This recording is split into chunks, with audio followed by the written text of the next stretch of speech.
Hello बच्चों, control and coordination के lecture number 2 में आपका स्वागत है। इससे पहले वाले लेक्चर के अंदर हमने कंट्रोल एंड कोऑर्डिनेशन का इंट्रोडक्शन लिया था कि एक्चुअल में कंट्रोल एंड कोऑर्डिनेशन क्या होता है। आज के लेक्चर में हम देखने वाले हैं control and coordination in human. देखो, ह्यूमन के अंदर दो टाइप का कंट्रोल एंड कोऑर्डिनेशन होता है। Number 1 neural control and coordination और number 2 hormonal control and coordination. आज के लेक्चर में हम बात करने वाले हैं न्यूरल कंट्रोल एंड कोऑर्डिनेशन। अब न्यूरल कंट्रोल एंड कोऑर्डिनेशन के लिए ह्यूमन के पास में एक स्पेशलाइज्ड सेल होती है। ये टाइप की सेल है जिसको आप नर्व सेल या न्यूरॉन कह देते हो। तो आज के लेक्चर के अंदर हम कंप्लीट न्यूरॉन की स्ट्रक्चर को डिटेल में पढ़ने वाले हैं। तो चलो शुरू करते हैं। देखो, न्यूरॉन की अगर मैं बात करूं तो आपके सामने ये न्यूरॉन का डायग्राम दिख रहा होगा। इस कंप्लीट डायग्राम को आप 3 पार्ट में डिवाइड कर देते हो। सबसे पहले अगर पार्ट की बात करें, सबसे पहला अगर पार्ट की बात करें तो यहां से लेकर यहां तक जो आपको स्ट्रक्चर दिख रही है इसको आप बोलते हो साइटोन, या इसको सोमा भी कह देते हो, या सेल बॉडी, या इसको आप पेरिकैरियोन भी कह देते हो और पेरिकैरियोन भी इसको आप कह देते हो। ठीक है, ये जिसके अंदर न्यूक्लियस प्रेजेंट होता है। दूसरी स्ट्रक्चर, ये स्ट्रक्चर नंबर 1। अगर आप सेकंड स्ट्रक्चर की बात करोगे तो सेकंड स्ट्रक्चर जो होती है वो उसकी होती है, फर्स्ट हो गया साइटोन, सेकंड स्ट्रक्चर जो होती है उसको आप डेंड्रोन कह देते हो। ठीक है, ये है डेंड्रोन। और थर्ड स्ट्रक्चर की मैं बात करूं तो थर्ड स्ट्रक्चर होती है आपकी यहां से लेकर यहां तक की कंप्लीट जो स्ट्रक्चर है, इसको थर्ड स्ट्रक्चर को आप कहते हो एक्सोन। ठीक है, क्लियर है मेरे बच्चों? तो आप कह सकते हो कि पूरे न्यूरॉन को, नर्व सेल को हम 3 पार्ट में डिवाइड कर सकते हैं। नंबर 1 है आपका साइटोन, नंबर 2 है आपका डेंड्रोन और नंबर 3 है आपका एक्सोन। और वो मैंने आपको डायग्राम में पूरा अच्छे तरीके से दिखा दिया है कि साइटोन, डेंड्रोन एंड एक्सोन। ठीक है, सबसे पहले अपन साइटोन की बात करते हैं। देखो, साइटोन वो पार्ट होता है जिसके अंदर न्यूरॉन एक टाइप की सेल है। देखो ऐसे याद करो, न्यूरॉन एक टाइप की सेल है। तो साइटोन वो पार्ट होता है जिसमें सेल के सारे सेल ऑर्गेनल होते हैं। न्यूरॉन के सारे सेल ऑर्गेनल आपको साइटोन में मिलेंगे। ठीक है, चाहे वो न्यूक्लियस की बात करें, इसके अंदर आपको एक लार्ज न्यूक्लियस देखने को मिलेगा। ये है इसका न्यूक्लियस। इसके अलावा इसके अंदर ईआर, गोल्जी बॉडी, सारे सेल ऑर्गेनल मिलेंगे आपको। और एक सेल ऑर्गेनल इसके अंदर नहीं मिलेगा, वो होता है सेंट्रियोल। सेंट्रियोल को छोड़कर सारे एनिमल सेल में मिलने वाले सेल ऑर्गेनल जो है वो आपको किसके अंदर मिलेंगे?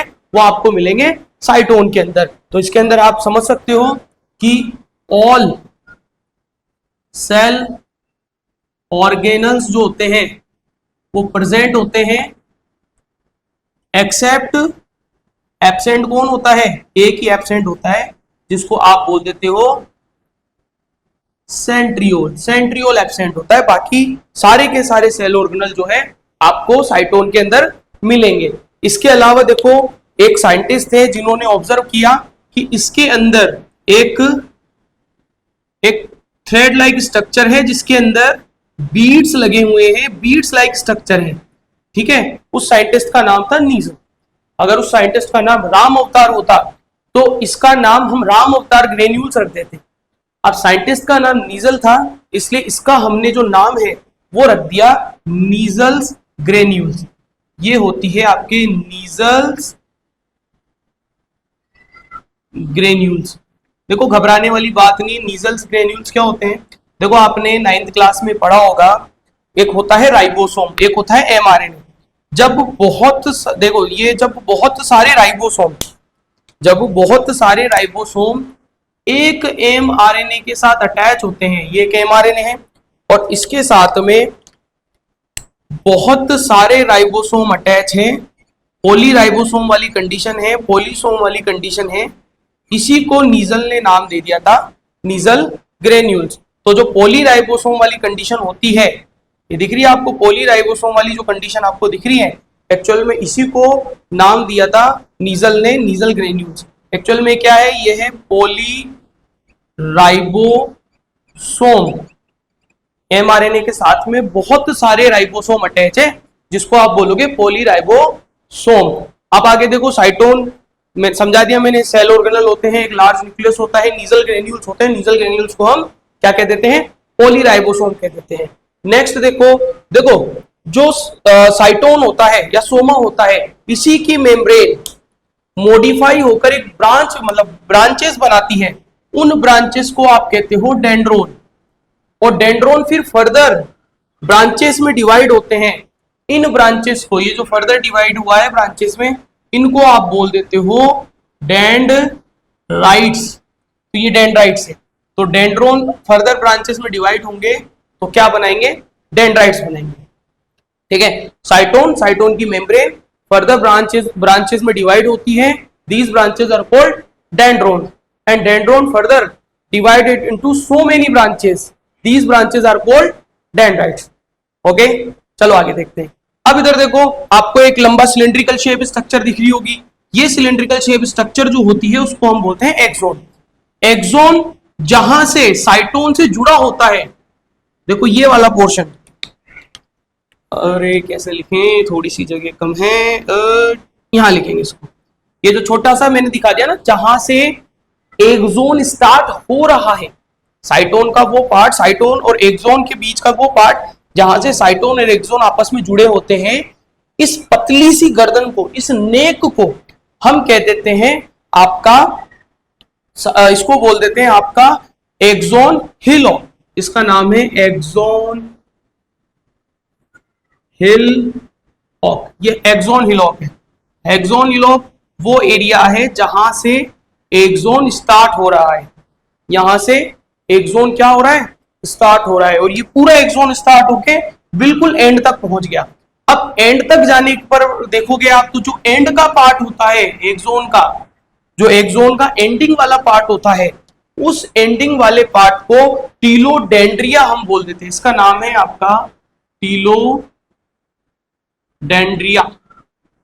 ये टीलोडेंड्रिया है, that is called telodendria, ending of axon. अब टीलोडेंड्रिया के अंदर एक्सोन जो है वो बहुत सारी ब्रांचेस में डिवाइड होता है। इन ब्रांचेस को आप नर्व एंडिंग कह देते हो। ये है नर्व एंडिंग, और नर्व एंडिंग पर यहां पर प्रेजेंट होती है आपकी साइनेप्टिक नोब। और साइनेप्टिक नोब के अंदर आपको देखो ऐसी गोल गोल सी नन्ही मुन्नी सी वेसिकल दिख रही है। इन वेसिकल्स को आप बोल देते हो, जो ग्रीन कलर से मैंने रिप्रेजेंट करी है, इनको आप बोल देते हो साइनेप्टिक या सिनेप्टिक वेसिकल्स। और इन सिनेप्टिक वेसिकल्स के अंदर एक केमिकल भरा होता है। इधर देखो मैं अलग से बना देता हूं।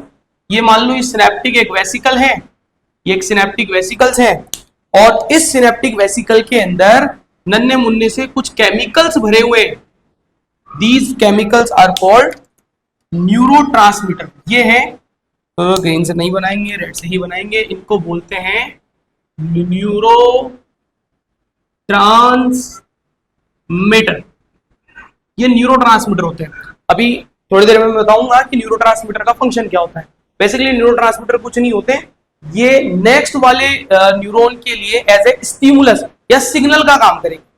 ठीक है, अभी वो भी हम थोड़ी देर में देखने वाले। तो इनको कहते हैं न्यूरोट्रांसमीटर।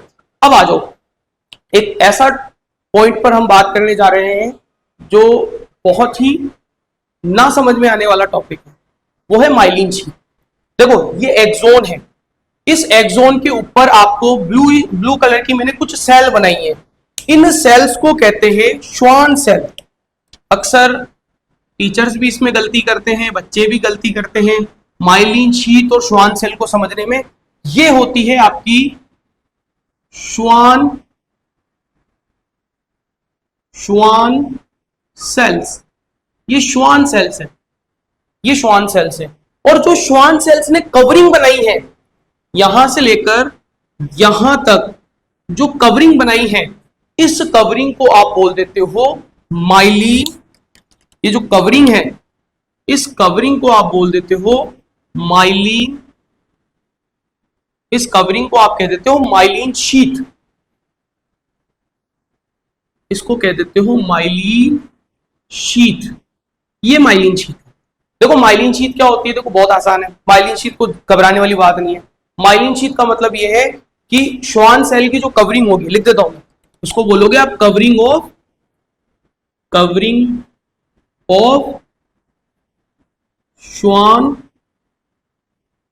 श्वान सेल, ठीक है, कवरिंग ऑफ श्वान सेल।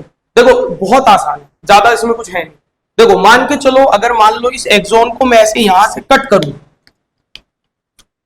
इस एक्सोन को यहां से मैंने कट किया, मतलब ये ऐसा था और मैंने इसको कट किया ऐसे, और जब कट कर दूंगा तो फिर मैं इसको ऐसे घुमाऊंगा, और जब मैं ऐसे घुमा दूंगा तो आपको ये वाली स्ट्रक्चर या ये वाली सरफेस आपको दिखाई देगी। सपोज करो ये है आपका एक्सोन, ये बीच में एक्सोन है, ये है एक्सोन, ठीक है। अब एक्सोन के चारों ओर श्वान सेल कैसे अरेंज होती है, तो देखो ये श्वान सेल को मैं इसके चारों ओर अरेंज करने जा रहा हूं, तो ये देखो मैंने श्वान सेल को इसके चारों ओर अरेंज कर दिया, और हो गई अरेंज, और थोड़ा सा अरेंज कर देते हैं।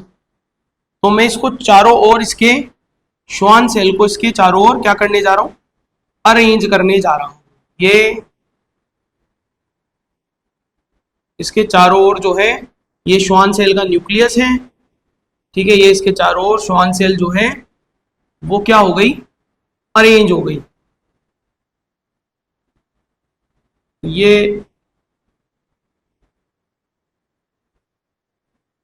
ये श्वान सेल इसके चारों ओर अरेंज हो गई। देखो घबराने वाली बात नहीं है, इसको मैं और अच्छे तरीके से तुम्हें समझा दूंगा। यही वो टॉपिक्स या यही वो पॉइंट्स होते हैं जो आपको कहीं नहीं मिलते, ठीक है, कहीं नहीं मिलेंगे, हमारे पास मिलेंगे, ठीक है, घबराने वाली बात नहीं।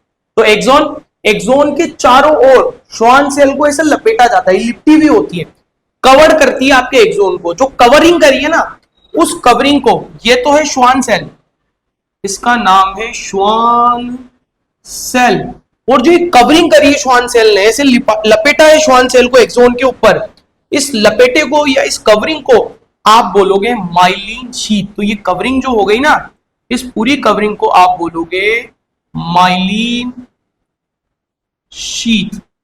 समझ गए मेरे प्यारे बच्चों।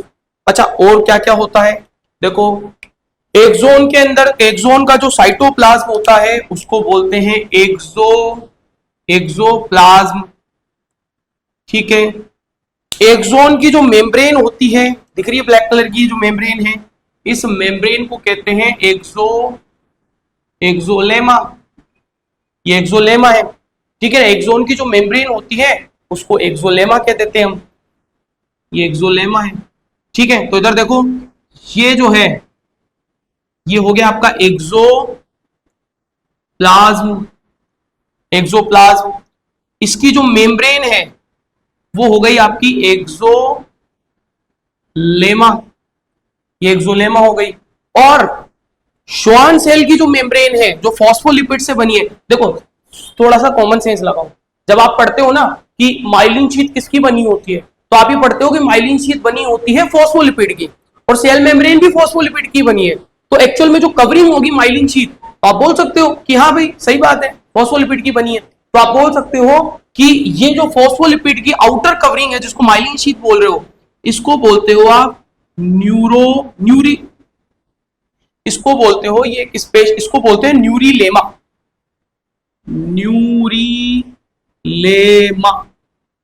इसको कह देते हो न्यूरीलेमा, ठीक है, इसको कह देते हो हम न्यूरीलेमा।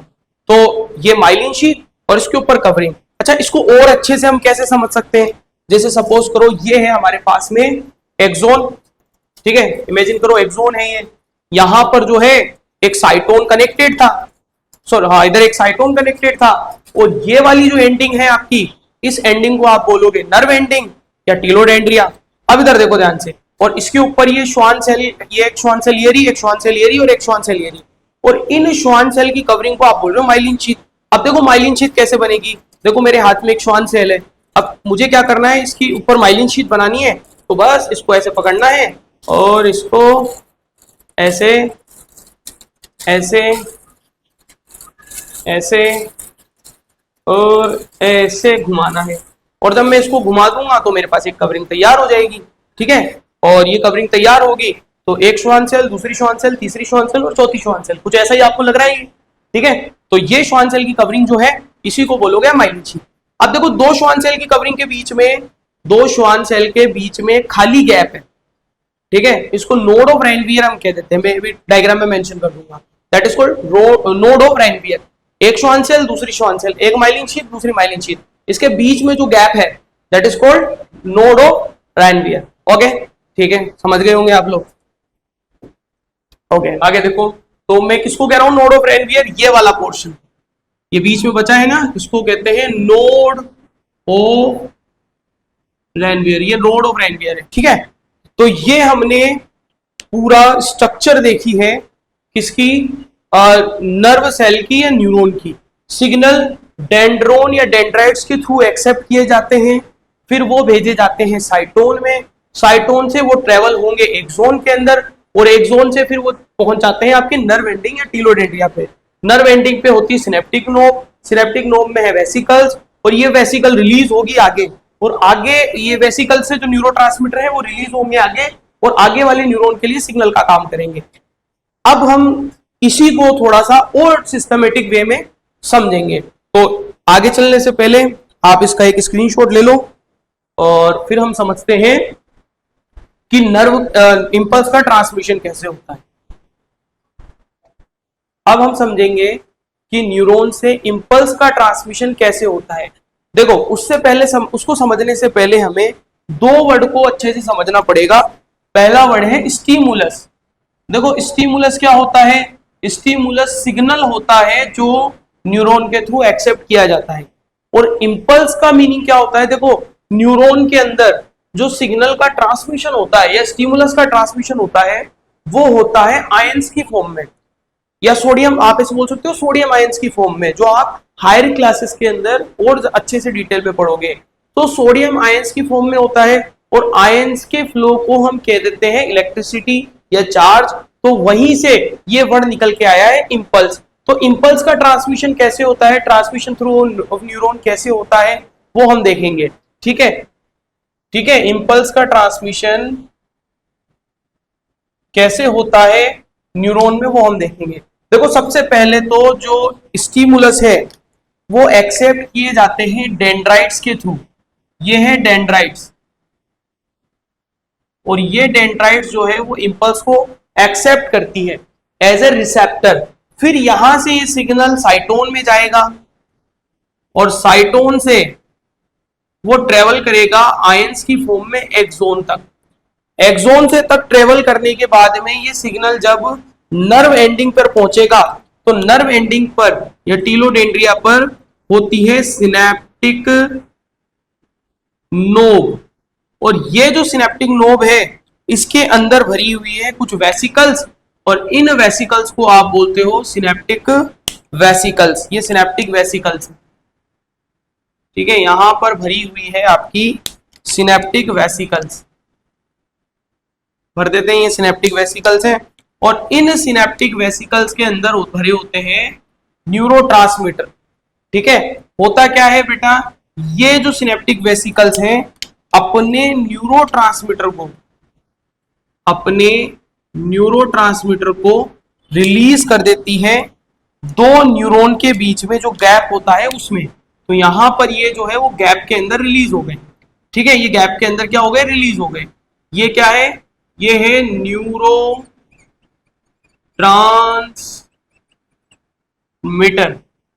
ये न्यूरोट्रांसमीटर है जो दो न्यूरॉन्स के बीच में जो गैप है उसमें रिलीज हो गए।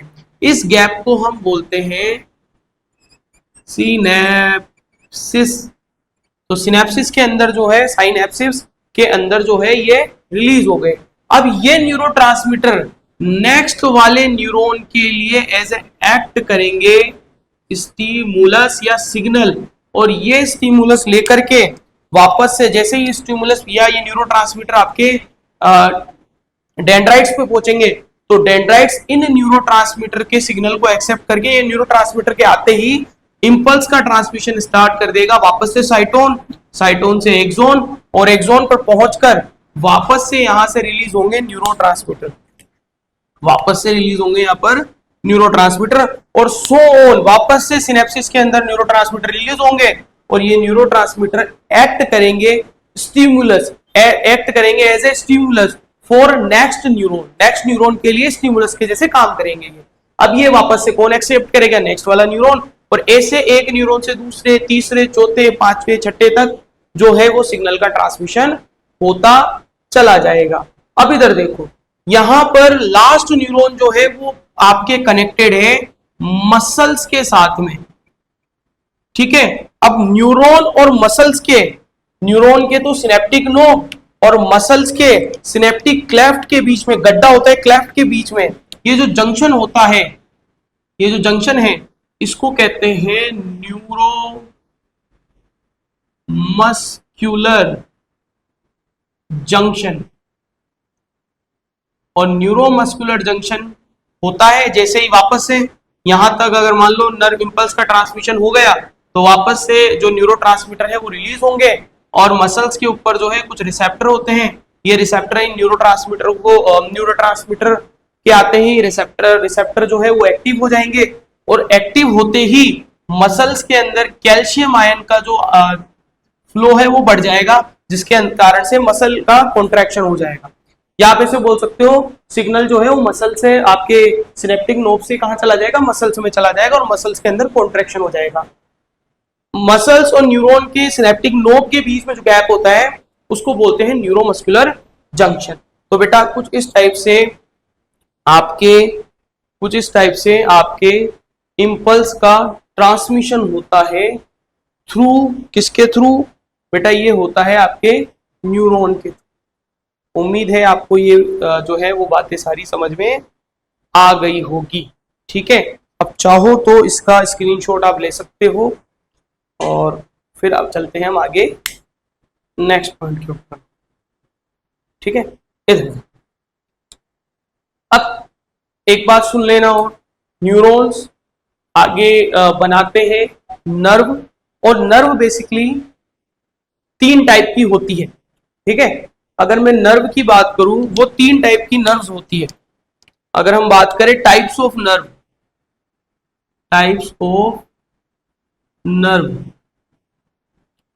तो ये टाइप्स ऑफ नर्व्स जो है वो 3 टाइप की होती है। एक होती है आपकी